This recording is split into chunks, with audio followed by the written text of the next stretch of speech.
शनिवार का है और भागलपुर पहुंचे बांका के सांसद गिरधारी यादव ने कई अहम सवाल उठाए हैं। बिहार के मुख्यमंत्री नीतीश कुमार के बारे में कह दिया कि एक आईएएस अधिकारी को इतना बड़ा पद, राजनीतिक में इतना बड़ा पद देने का क्या काम था, वही भोगना पड़ रहा है। जो बातें गिरधारी यादव सांसद ने कही है वह पूरी बातें आप पूरी सुनिएगा। और कहा कि केंद्रीय जांच एजेंसी के बारे में सांसद गिरधारी यादव ने सवाल उठा दिया कि केंद्रीय जांच एजेंसी को राजनीतिक कठपुतली बनाया जाएगा, राजनीतिक लोग इसका इस्तेमाल कर रहे हैं।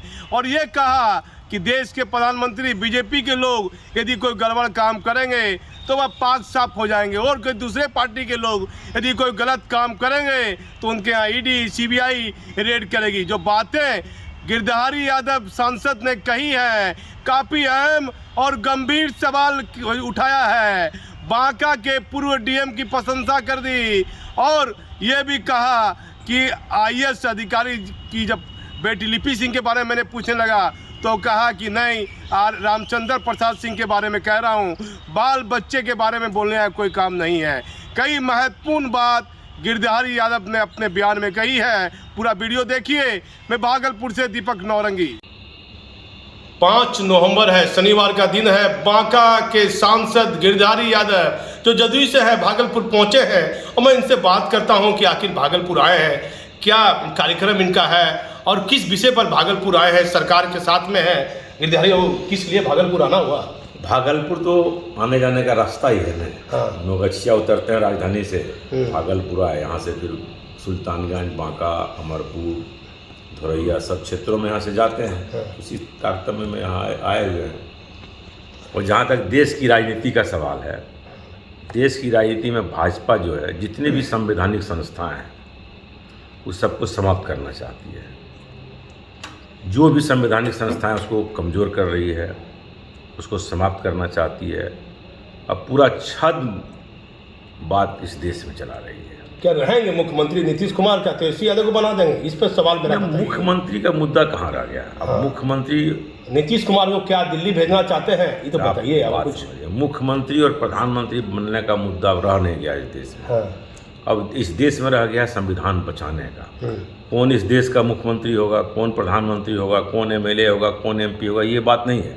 अब तो लोकतंत्र ही नहीं बचेगा। यदि पुनः भाजपा की सरकार और हमारे माननीय नरेंद्र मोदी जी के नेतृत्व में सरकार आई और अमित शाह जी के नेतृत्व में, इस देश में संविधान समाप्त हो जाएगा। एक बड़ा खुलासा कर दिया बांका के सांसद ने। कहा लोकतंत्र को बचाना है तो भाजपा के बारे में बड़ा बयान दे दिया है। दोबारा देश में भाजपा की सरकार रही तो देश के संविधान खत्म हो जाएगा, लोकतंत्र खत्म हो जाएगा। क्या ये सवाल आप कर रहे हैं? लोकतंत्र खतरे में हो जाएगा। खतरे में हो जाएगा? खतरे में हो जाएगा? खतरे में कैसे खतरे में हो जाएगा? ये तो जो लोकतंत्र कैसे बचता है, उसके 4 स्तंभ हैं। एक स्तंभ आप भी हैं, मीडिया वाले। 3 स्तंभ तो देख ही रहे हैं आप। चौथा स्तंभ जो क्वेश्चन उठाता था, जो प्रश्न करता था, अब वो विपक्ष के प्रश्न करता है। आपका काम है सत्ता से प्रश्न करना, लेकिन इन्होंने गोदी मीडिया ने क्या किया, पूरा मीडिया को खरीद लिया। मीडिया हाउस, नॉट यू, तो मीडिया हाउस को खरीद लिया है। अब वो हम ही से प्रश्न करता है। जब सत्ता में प्रधानमंत्री नरेंद्र मोदी जी हैं तो प्रश्न कौन किसी से नहीं किया जाएगा? प्रश्न दूसरे से क्यों किया जाएगा? ये यदि कोई प्रश्न पूछता है तो उसका मीडिया, गोदी मीडिया जो है वो मामला को दूसरे तरफ टर्न कर देता है। क्या आपको डर नहीं है बीजेपी के बड़े बड़े नेताओं के खिलाफ आप बोल रहे हैं? बीजेपी के भी कहाँ बोला हुआ है। नरेंद्र मोदी जी के बारे में मैंने पहले भी कहा था कि ये जब गुजरात के मुख्यमंत्री थे तब अपनी जाति को इन्होंने पिछड़ी जाति में शामिल किया। वो नकली पिछड़ी जाति के लोग हैं। तो बाद में ललन सिंह जी ने कहा, जब हम सरकार में थे एनडीए के साथ, उस जमाने में मेरा वीडियो है, आप देख लीजिएगा।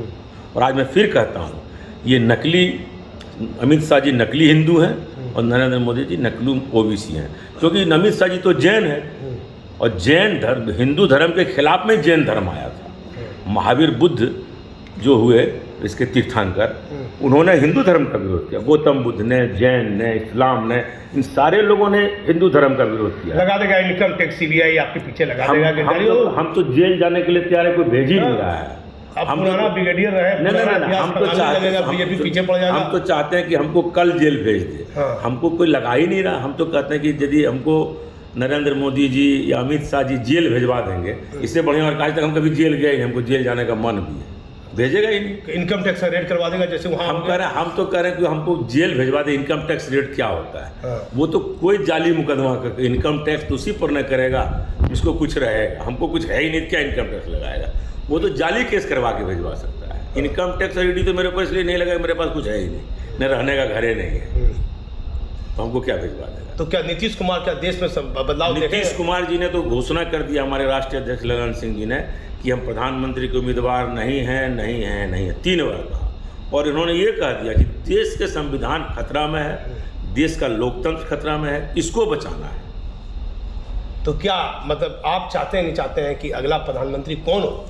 प्रधानमंत्री कौन होगा ये मुद्दा कहाँ रह गया है? जब लोकतंत्र बचेगा तो कोई भी प्रधानमंत्री हो जाएगा। जब लोकतंत्र ही नहीं बचेगा, क्या है? आज सारा काम संघ करता है। आज संघ क्या कर रहा है? संघ कह रहा है कि ये जो यूपीएससी पास करके पहले लोग बनते थे, डीएम एसपी जो पद हैं, आज सीधे ला रहा है। संघ का आदमी हो ज्वाइंट सेक्रेटरी बन जाओ, संघ का आदमी हो प्रोफेसर बन जाओ, संघ का आदमी हो डीसी बन जाओ, संघ का कार्यकर्ता हो गवर्नर बन जाओ। जो संघ चाहता है वही होता। और नरेंद्र मोदी जी तो कभी रहे ही नहीं एमएलए एमपी, ये तो कभी एमएलए एमपी रहे नहीं। इनको क्या मालूम कि एमएलए एमपी का क्या दर्द होता है? वो तो कभी नरेंद्र मोदी जी न एक दिन एमएलए रहे हैं, न एक दिन एमपी रहे हैं क्या बताइए आप? तो संघ के आदमी को अधिकारी बना देता है? संघ के ही आदमी है ना नरेंद्र मोदी जी। संघ के आदमी तो सीधा चुनाव जीता था क्या? जिस दिन नरेंद्र मोदी जी गुजरात के प्रधानमंत्री बने थे उस दिन किस हैसियत से? संघ के कार्यकर्ता थे। संघ वो कार्यकर्ता को बिना एमएलए बनाए मुख्यमंत्री बनाए, फिर एमएलए चुने। देश के प्रधानमंत्री के खिलाफ बड़ा बयान दिया है गिरधारी बाबू ने। गिरधारी बाबू देश के प्रधानमंत्री के खिलाफ बोल रहे हैं। आप प्रधानमंत्री के खिलाफ नहीं बोल रहे, हम तो जो सच है वो कह रहे हैं, इसमें खिलाफ का क्या बात है? हम तो कह रहे हैं संघ का कार्यकर्ता इस देश में कुछ बन सकता है। उसके उदाहरण हमारे सम्मान्य प्रधानमंत्री नरेंद्र मोदी जी हैं। बिना एमएलए बने वो सीधे मुख्यमंत्री बने। संघ मतलब आरएसएस। और संघ किसको कहा जाता है? उसको लंबा बोलना पड़ेगा। संघ माने राष्ट्रीय सेवा संघ, और कोई संघ थोड़े होता है। संघ देखिए कह रहे हैं कि ना एमपी बने ना विधायक बने, डायरेक्ट संघ के थे व्यक्ति तो देश के प्रधानमंत्री बन गए। आरएसएस पर सवाल उठा दिया गिरधारी बाबू। आरएसएस पे तो बड़े बड़े लोग हैं, आपके खिलाफ बयान देने लगेंगे, आप पर आरोप। हमको सिर्फ हम तो कहते हैं आरएसएस वाला जितना मेरा खिलाफ बोले वो कम होगा। हमको उसके खिलाफ करने से हमको क्या अंतर पड़ता है? जो आरएसएस का जो व्हाट्सएप मीडिया फेसबुक जो लोग जो निकालता है उसका असर हमारे मतदाता पर थोड़े होता है। उसके पास है ही नहीं। मेरे पास नहीं है तो उसके पास क्या रहेगा? सब तो ऐसे ही छोटा वाला मोबाइल रखता है। जो मेरा वोटर समर्थक, आपने देखा होगा 19 के चुनाव में मीडिया कह रहा था कि लड़ाई में ही नहीं है। पूरी मीडिया, देश की मीडिया कह रही थी, आप लोगों ने भी देखा होगा, बोला गिरधारी यादव लड़ाई में नहीं है।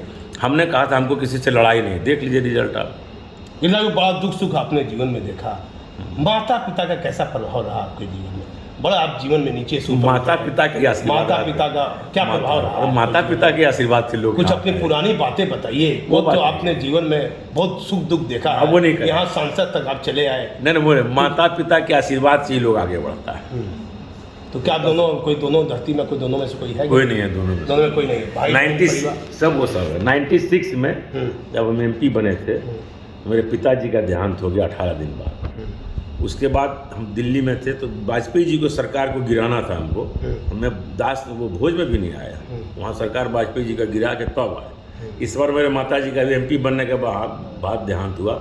मैंने मृत्यु भोज का भी आयोजन नहीं किया। क्यों नहीं किया? हम लोग क्यों करेंगे? फजूल खर्ची क्यों करेंगे? आज मुलायम सिंह वही काम कर रहे थे, हमने पहले कर दिया वो काम। हम माथा मुड़ा लिया। ऐसा नहीं कि जो हिंदू धर्म का रीति रिवाज है, घर वाले को प्रसाद खिलाया वाला जो नियम था, जो अपना जो पंडित को पूजा होता, सब कुछ उसमें 12 दिन, अरे 13 दिन। मैथोलॉजी के खिलाफ हम नहीं है, लेकिन हिंदू मैथोलॉजी में जो बाह्य आडम्बर है, जो फिजूल खर्ची, उसके खिलाफ है। इसमें थोड़ा कि हम लोग क्या हिंदू नहीं है कि हम लोग कहाँ बहुत हो गए? अमित शाह तो जैन है, हम तो हिंदू। वो बता दें कि वो हिंदू है कि जैन है। अब गृह मंत्री के खिलाफ बोल रहे हैं। गृह मंत्री को खिलाफ नहीं बोल रहे, सच्चाई बोल। खिलाफ का इसमें क्या बात होगा? खिलाफ तब नहीं होता कोई झूठ आरोप लगाते। आप मीडिया में देख लीजिए कि ललन सिंह जी बोले उनके मित्र का इनकम टैक्स का रेड हो गया। हमारे बोले वो जिस दिन रेड करा दें उस दिन हमको वो और जाके माला पहना देंगे। रेड करके देख लें। वो है हिम्मत तो रेड करें। तो क्या गिरधारी गरीब सांसद है? आपको कुछ उसको मिलेगा ही नहीं। मेरे हमको देख, मेरा घर ही नहीं है कहीं रहने का, हम तो दूसरे घर में रहते हैं। देख लीजिए, कहीं है ही नहीं मेरे नाम। नीतीश कुमार का राजनीतिक भविष्य क्या होगा? राजनीतिक भविष्य का कोई मतलब नहीं, अब तो देश का भविष्य का बात करिए ना। हमारा भविष्य, नीतीश कुमार का भविष्य और आपका भविष्य नहीं है। अब देश में लोकतंत्र रहेगा तब ना भविष्य की बात करिएगा। तो संघ जिसको नॉमिनेट करेगा वो डीएम बनेगा, संघ जिसको नॉमिनेट करेगा वो मुख्यमंत्री बनेगा, संघ जिसको नॉमिनेट करेगा वो प्रधानमंत्री बनेगा। तो संघ ही ना देश चलाएगा। संघ किसको नॉमिनेट करेगा? जो तक कार्य करता है। एक और एक जो लोग पुराने आपसे जुड़े हुए थे वो आज भी आपसे जुड़े हुए थे, ऐसा क्या शरबत में मिला के घोट के पिला देते हैं? तो पहले पिलाते वो आज भी आपके साथ है। हम ट्रांसपेरेंट रहते हैं हमेशा। तो ऐसा समर्थन आपका? हम हमेशा ट्रांसपेरेंट रहते हैं, जो बात होता है सच बात करते हैं। तो अभी क्या राजनीतिक जीवन का पूरा बांका में बिताते हैं या पटना में रहते हैं? हम रहते हैं बांके में। जब लोकसभा चलता है तब दिल्ली में रहते हैं, इसलिए मेरा कोई प्रोग्राम नहीं आता है। हम रोज बांके में रहते हैं। ऐसा कुछ विकास का काम बताइए जो बांका की विकास आम जनता के लिए आपने जो किया। विकास का काम बांका का सड़क, बिजली, पानी, वो तो नीतीश के राज में हो ही गया है। इरिगेशन, अब कोई बड़ा उद्योग लगने की बात है वो तो भारत सरकार बिहार में नहीं लगाया, हमारे यहाँ क्या लगाया? महाराष्ट्र का सब उद्योग गुजरात ले लिया। बांका के पूर्व डीएम पर बड़ा आरोप लगने लगा था, मैं नाम लेना नहीं चाहता। कौन डीएम? पहले वो डीएम थे बांका, नाम बोलिए ना। डीएम पर बड़ा आरोप लगा, उसका तबादला हो गया। डीएम का नाम बोलिए ना। डीएम कौन भगत था? सुहर्ष भगत। उससे बढ़िया डीएम को हो नहीं सकता। वो एक आरोप नहीं था। उसने क्या नहीं किया? उसने बांका में जितना विकास किया, आज ओढ़नी डैम आप चले जाइए, डीएम का देन है। आज मंदार चले जाइए, सुहर्ष भगत का देन है।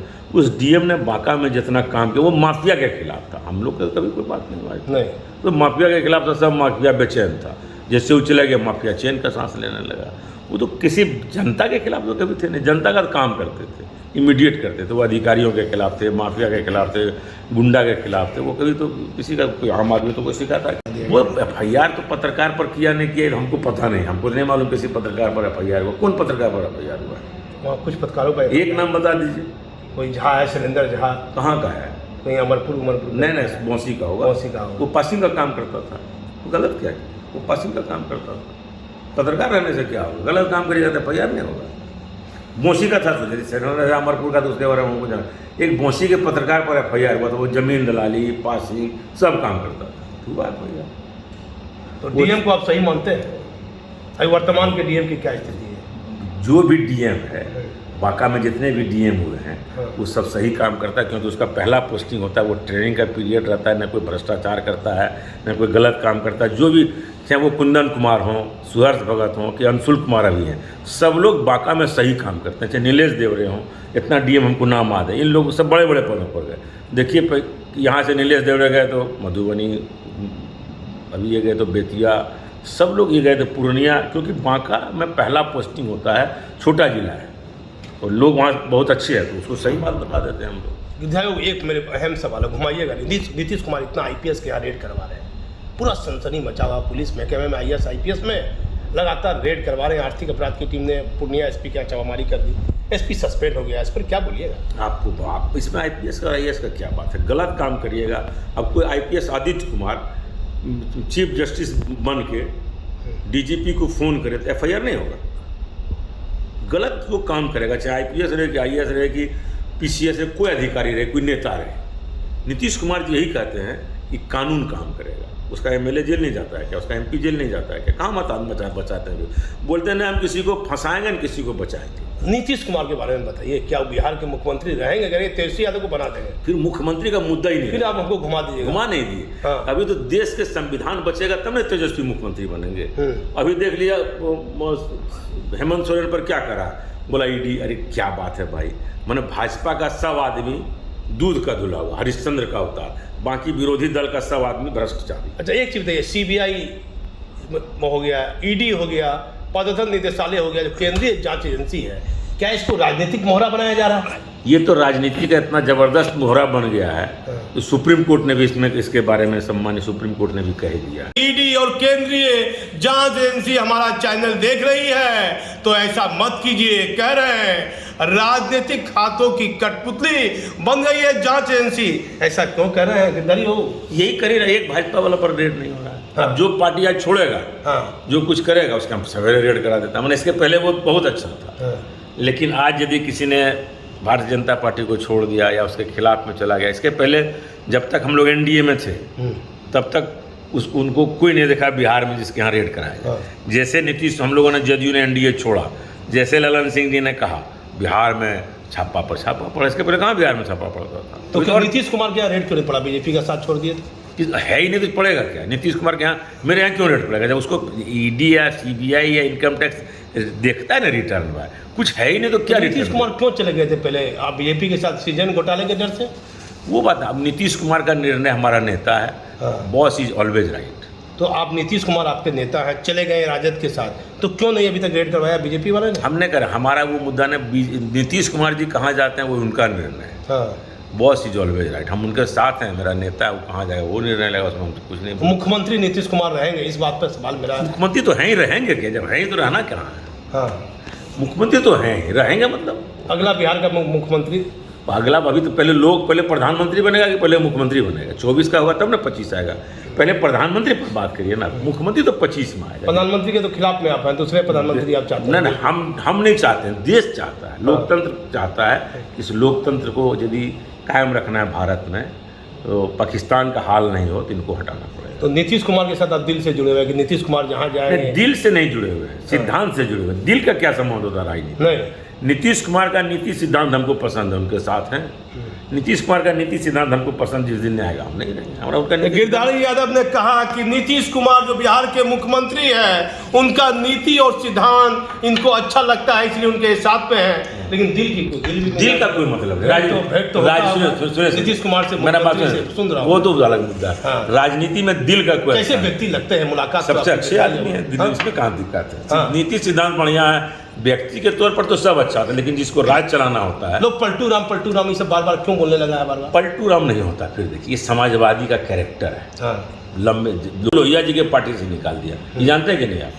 जानते नहीं, जान लीजिए, लोहिया जी को लोहिया जी के पार्टी से निकाल दिया। सोशलिस्टों का कैरेक्टर है, वो 5 साल मिल के भी नहीं रह सकता है, अब 5 साल लड़ के भी नहीं रह सकता, उसका कैरेक्टर।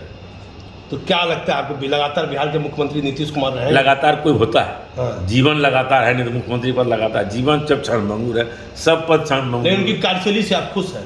कार्य से हम खुश हैं, पूरा देश देख रहा है, पूरा वर्ल्ड देख रहा है कि इनकी कार्यशैली बिहार जैसे राज्य को अच्छे तरीके। क्या नीतीश कुमार के पीछे सीबीआई ने नहीं लगाया होगा, ईडी नहीं लगाया होगा? रहेगा कुछ तब नहीं लगाइएगा। नीतीश कुमार या हमारे खिलाफ या ललन सिंह जी के खिलाफ या जो हमारे नेता है उसको कुछ रहेगा संपत्ति तब न लगाएगा, वो है ही नहीं, क्या लगाएगा? आरसीपी सिंह क्यों चिल्ला रहे हैं? इतना कुछ किया नीतीश कुमार ने आरसीपी सिंह के लिए। अब आरसीपी सिंह जी का अपना थ्योरी है, आरसीपी सिंह जी का इसमें कोई गलती नहीं है। कुछ नेता लोगों से निर्णय गलत होते हैं, ये निर्णय उनका गलत था आरसीपी सिंह जी को राजनीति में लाना, क्योंकि आईएएस थे वो, उनको आईएएस ही रहने देना था, बहुत अच्छा काम करते।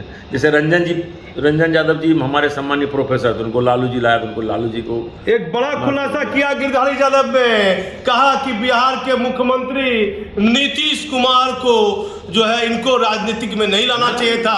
आईएएस अधिकारी थे आरसीपी सिंह, तो आईएएस को राजनीतिक में नहीं आना चाहिए, आईएएस को नहीं लाना चाहिए ना, उससे इसीलिए ये हाल होगा आपका। जैसे हमको कुछ वो नहीं देंगे, आप बताइए, लाल कृष्ण आडवाणी को टिकट नहीं दिया, मुरली मनोहर जोशी को टिकट नहीं दिया, बीजेपी ने बहुत सारे नेताओं का टिकट काट दिया, क्या वो छोड़ के दूसरे दल में गए क्या? नहीं। आरसीपी सिंह कोई कार्यकर्ता थे नहीं, आईएएस अधिकारी थे, उनको नीतीश कुमार की कृपा से मिला था ना। तो नहीं मान रहे नीतीश कुमार की बात, चिल्ला रहे हैं नीतीश कुमार, चिल्लाने से आप बताएं क्या उनका इतिहास रहा, कब वो राजनीतिक कार्यकर्ता रहे, कब उन्होंने झोला उठाया, कब उन्होंने पोस्टर टांगा, कब उन्होंने संघर्ष किया? आईएएस अधिकारी को कभी संघर्ष करना पड़ता है क्या? सब सुख सुविधा प्राप्त रहता है। तो हम लोग तो संघर्ष से आए ना, तो नीतीश कुमार जी को किसी संघर्ष वाले को ऐसे जगह पर लाना चाहिए था, उन्होंने आईएएस अधिकारी को लाया, वो उनका फल भोग रहे हैं।